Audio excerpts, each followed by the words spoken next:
The elite don't get it, do they?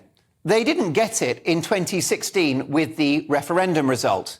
They didn't get it in 2019 with the Boris landslide. And they don't get it now with the migrant crossings, which to anyone with half a brain are clearly an economic, humanitarian and national security disaster. Making a crisis out of a drama, multi-millionaire ex-footballers Alan Shearer and Ian Wright have pulled out of their appearance on Match of the Day in solidarity with St Gary. Even the commentators on Match of the Day, who you've never heard of, and journalists in the tunnel have downed tools. These numpties joining a long tradition of public sector workers going on strike. Whilst the media elite might be patting themselves on the back for taking such a principled stand, all they're really doing is drawing attention to how out of touch they are from reality and from the mood of the British people. Take a look at this rather fascinating tweet from politics professor Matthew Goodwin, who is an expert on the Red Wall. Goodwin has tweeted the following: "Everyday Conservative ministers are on the news saying stop the boats is a win for the Conservative Party. Our national conversation does not reflect the public mood."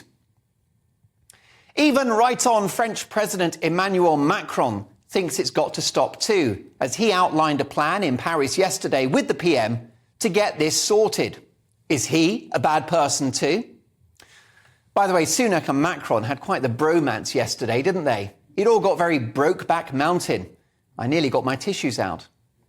So I won't take any lectures from millionaire ex-footballers in terms of their woke credentials and their moral rectitude. Premier League footballers?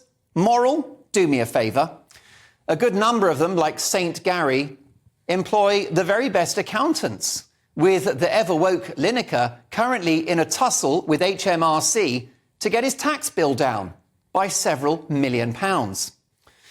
They're all incredibly privileged, they're pampered individuals. The likes of Gary Lineker and the well-heeled woke elite don't seem to realise that the public have had enough of the chaotic and tragic scenes on our coastline.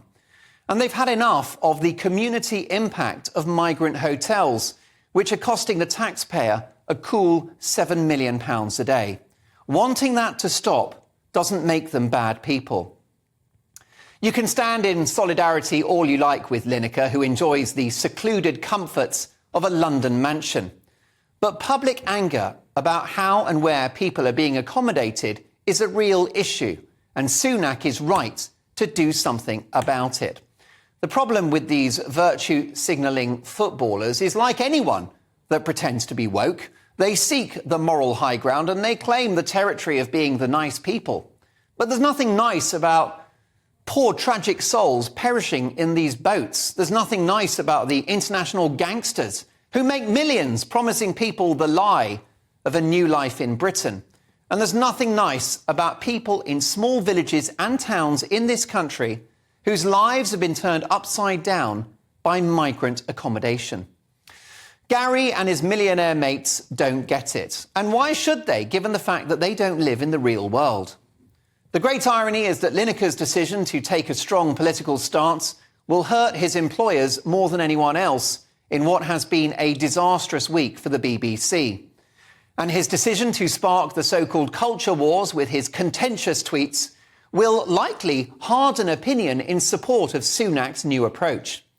And far from calling out and vilifying this Conservative government, Lineker may have done his bit to secure them another 5 years in power. This ex-footballer may not realise it yet, but he's scored a massive own goal. It's game over for Gary.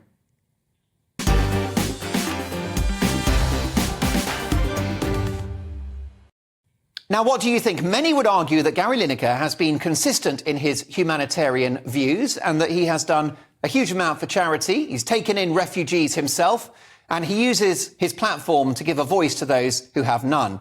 And there are many top lawyers and other commentators who judge the migrant policy to be deeply unfair, illegal, and they consider it to cast Britain in a deeply xenophobic or even racist light. Lineker's 8 million followers on Twitter and his huge popularity on multiple TV networks would also suggest the public do not have a problem with him combining issues of conscience with his job as a sports broadcaster. That's not my view, but that's the view of many. What do you think? Mark at gbnews.uk. Should he stay in post at Match of the Day?